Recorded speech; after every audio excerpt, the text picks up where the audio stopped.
Hi everyone, welcome back to my channel. I talk everything around astrology and tarot, and today we're going to be looking at the pink moon which is there in Scorpio on the 20th of April. We have entered the season of eclipses. We started with the lunar eclipse that is there in Libra, and it was there on the 25th of March, followed by another. I think it is one of the most powerful events of this year. That is a solar eclipse in Aries, that is there on 8th of April, followed by uh, another eclipse, a full moon, a lunar eclipse, pink moon as we are calling it, on the 20th of April. Now, the interesting thing about these eclipses is that they are not one-day events. It does not mean that if 25th March has gone by, if 8th of April has gone by, that the effect of these eclipses goes. Unlike the full moon and the new moon that we experience twice every month, eclipses are a time where everything gets supercharged. The entire energy condensifies, it intensifies, and depending as to where is it that it's aspecting in your chart, that specific house really gets supercharged. I have already done a video for 25th of March, lunar eclipse in Libra. That is pretty much the theme which is going to be there till about end of the year with the Libra and the Aries energy. It is all about we vis-a-vis me. A lot of us are going to be feeling the tug between going our way, wanting to assert our independence, and some of us will be concerned about being with the collective, taking everybody together, and not sort of singing the solo song.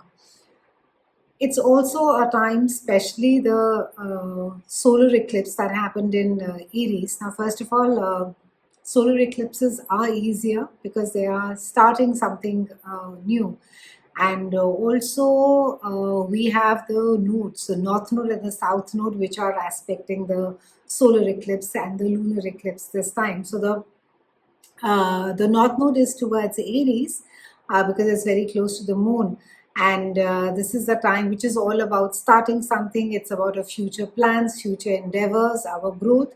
And the south node is all about something, the lessons that we have learned, things that we need to be releasing, we need to be leaving them behind. Simply put, we could call it as a season of release and reveal. Things that get revealed to us as far as our relationships are concerned, as far as how we interact with people. It will also bring forth, if you have been manipulative, if you've been underhand, a lot of toxicity gets exposed during this time. And the release is all about letting go of things which are no longer serving you. So whether it is old patterns, whether it's old habits, whether it is even toxic relationships, this is a time, irrespective, they won't hold, they will separate. Things will, or situations will happen which will force you to sort of go your own separate way. The solar eclipse pink moon, it's not going to be a pink moon, I wish it was, but it's named after a wildflower phlox, which is pink in color. So it'll be faint, it's not going to be that bright, but it's definitely not going to be pink. It's going to be aspecting the house of joint resources, sexuality, intimacy, and it's also the house which is governed by Scorpio. So, as water sign, Scorpio is associated with the themes of intensity, intimacy, self empowerment. So, April tends to be one of the months in which all of this is going to sort of pivot. And from henceforward, like I said, that it's not a one day event. In most cases, we experience the effect of eclipses for the next 6 months, but for the April one specifically, we're going to be feeling it towards end of the year as well. We also have Uranus, which is conjuncting with Jupiter, and this aspect happens only once in 84 years, and this also is going to be happening around mid of April. So both are extremely important astrological events. I think with the solar eclipse in Aries with a pink moon, which is there in our house of joint finances, resources, sexuality. It's also a house of power struggle. And then finally, of course, the Jupiter and Uranus conjunct. So it's kind of a jump in energies, that we're getting. We are sort of being fast forwarded. Eclipses also, again, depending. I mean, if you have um, I think it's worth your while to be checking exactly as to where it is that Aries is there at 19 degrees in your chart, in which house it's there. So if it's there in your own house of self, then you will find a lot of transformation that is happening. Similarly, it's very easy. Just simply download a birth chart from anywhere. There are a lot of free softwares now. And you can just see exactly as to where it is that Aries is sitting for you in your birth chart. And that house will be getting accentuated for you. Irrespective, because overall the Libra and the South Node and the North Node, that is Libra and Aries, there is going to be a tug of war this entire year. We are going to be feeling the energy a lot. Also, overall, the eclipses, especially lunar eclipses, tend to be more emotional because it's about fruition, completion, something coming to an end, things finishing. And also lunar eclipse, it governs the moon, so it is more female energy, and it normally represents a woman. And the solar eclipse, because it represents the sun, it is more towards, let's say, Aries, more towards our outside, how it is that we are in the public. So it governs politics, it governs leadership in organizations. So it will be interesting to see in the next coming months as to how it is politically. There should be a lot of political drama, and maybe there are indications of a powerful political leader maybe stepping down. Also, the eclipses normally feel, I personally think, they feel like Uranus transits, because it's very, things are not going in a linear way. All of a sudden, we'll find an opportunity coming out of the blue. All of a sudden, you will get rewarded. And all of a sudden, you'll find, that things have got changed, maybe not for the good, depending again as to how it is that your chart is placed and where exactly is it that Aries is sitting for you in your birth chart. But overall, good to see Aries at a 19 degrees, but all of us have it somewhere in our chart, and all of us are going to be getting affected as far as especially our relationships are concerned. Now, a quick way to be looking at, or to give you a hint, is that in August 2017, we had a similar kind of a eclipse that happened. So it could be worth your while to just think exactly as to where it is that you were in 2017, especially where a political scenario is concerned. And also, you could look exactly at 8th of April 2005. This again has to do with the solar eclipse in Aries. And it'll also give you an insight. What is it? How is it that it's going to be affecting you personally? So there are two things. One is politically and one is personally.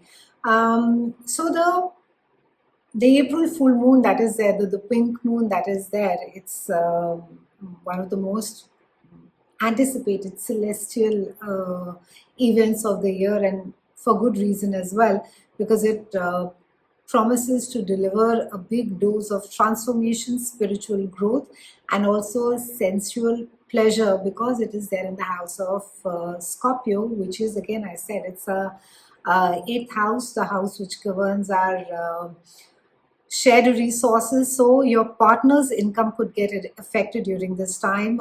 It could be either he or she gets a promotion. It can also be that if things have not been good, that you could be discussing alimony, you could be discussing separation, who gets what. Otherwise, you can expect some amount of power struggle as far as joint finances are concerned as well.